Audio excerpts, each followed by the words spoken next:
boring, hard-to-watch series. They have guys who can rise up and take his spot. The Nuggets had such a depressing ending. I'm Sully with the Sidekick, and this is Sports with Sully. On today's show, we're going to be recapping the first round of the NBA playoffs and talk about some of the upcoming series going on.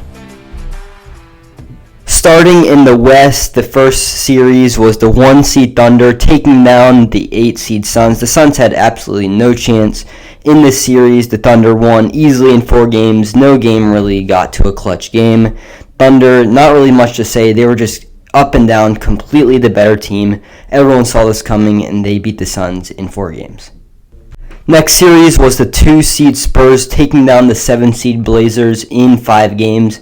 This series got a little bit interesting after the first 2 games. The Blazers took Game 2, and Victor Wembanyama missed Game 3. The Blazers really didn't seem like they could hold on to a lead. They had a big lead in Game 3 and in Game 4. They blew both of them. The Spurs play so well without their top player, Victor Wembanyama, just because they have guys who can rise up and take his spot, I guess you could say. De'Aaron Fox, he was the number 1 option for the Kings. He had some big games in this series, and he's really been playing off the ball a lot more, and that's really working out for the Spurs. Next series, we had an upset. The 6-seed Timberwolves took down the 3-seed Nuggets. The Nuggets had such a depressing ending to the series. Nikola Jokic was pretty solid in this game. I thought Rudy Gobert played him about as well as you could have played. Jokic still put up stats, but he really missed a bunch of easy shots that he normally is automatic from in the paint. He struggled a little bit. And even with the Timberwolves injuries, Anthony Edwards was out. He missed games 5 and 6. Dante DiVincenzo, he's out for the series and out for the year with a torn Achilles.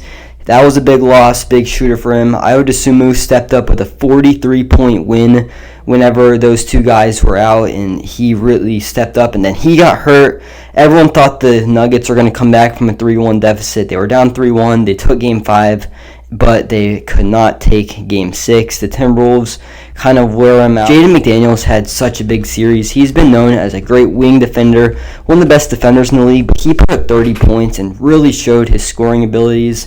And this Timberwolves team has some of the most depth in the league.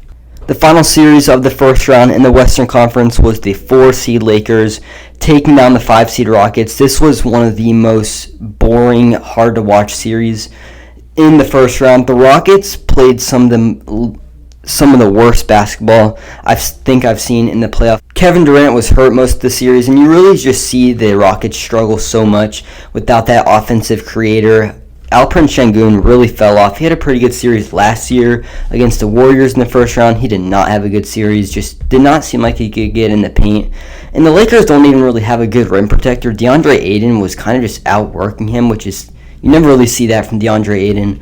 LeBron was by far the best player in this series. He had a pretty consistently good series. He was making some shots. He also playmaked very well. Austin Reeves and Luka was out for most of the series. Austin Reeves did come back for some of the later games, but he didn't look like he was all himself. But still, having that creator was huge, and the Lakers took down the Rockets. They did blow a 3-0 lead. They had to win it in Game 6, but they did, and they take down the Rockets. Now heading over to the Eastern Conference. The Eastern Conference was crazy, about as crazy as it could have gotten. There were 3 Game 7s, starting with the Magic 8-seed and the Pistons, or the 1-seed. Magic got off to such a good start in the series. They took a 3-1 lead, and they really blew it in Game 6. Game 6 was their chance. They were up by 24 points. They were up by 17 points late in the third quarter, and they just completely had probably the biggest collapse ever in the playoffs. They missed 23 straight shots. They scored 19 points in the whole second half. Pistons come back and win. Cade Cunningham was really the Pistons' only scorer in this series until Tobias Harris stepped up in the last 4 games. He had 30 points in Game 7, which is the clinching game. And after the Pistons came back and won Game 6, you kind of just knew they were going to win Game 7. Pistons won 64 games in the regular season. They did not look like a team that won 60-plus games.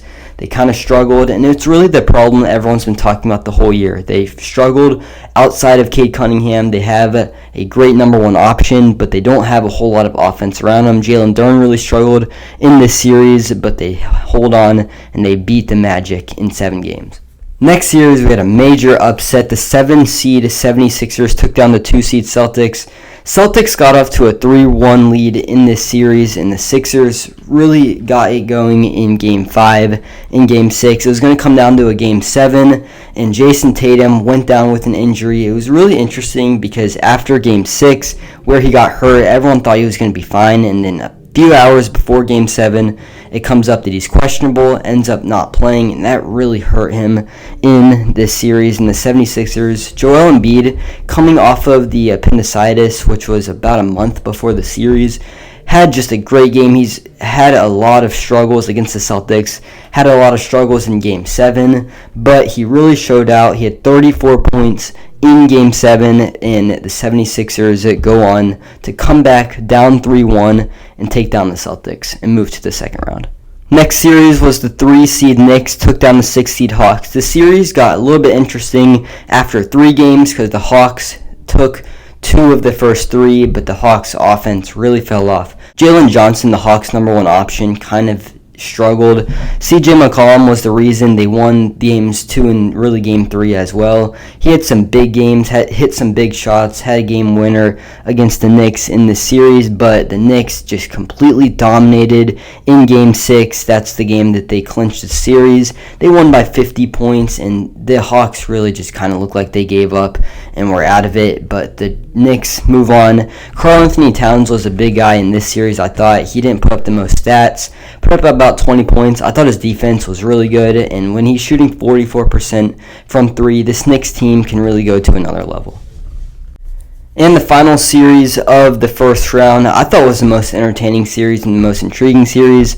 The 4-seed Cavaliers take down the 5-seeded Raptors, and the really big point of this series was no road team was able to get a win every time the home team won, and the Cavaliers had home court advantage, so they ended up taking it in Game 7. But this series was really just crazy. The Cavaliers were up 3-2 in the series. It was in Toronto, Game 6. Cavaliers make a big fourth quarter comeback, goes to overtime, and with about 2 seconds left, RJ Barrett launches a pretty deep 3 from the top of the key. It bounces off the rim really high in the air, ends up going in. It really gave a lot of Raptors fans a lot of memory about the Kawhi shot that bounced a bunch of times, ended up going in. That was later in the playoffs, but it kind of gave the same vibe. Raptors looked like they had all the momentum going back to Cleveland, but Donovan Mitchell played really well in Game 7. The Raptors offense completely imploded. They got off to a good start. They just could not score at all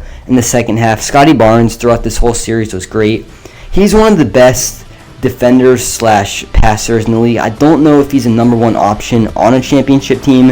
I think he could be better as a number 2 and one of the best number 2s in the league, but he is the number 1 option for Toronto, and they just didn't have enough to get through the Cavaliers in Game 7. So that's going to do it for today, talking about the first round of the NBA playoffs. This is Sully, signing off.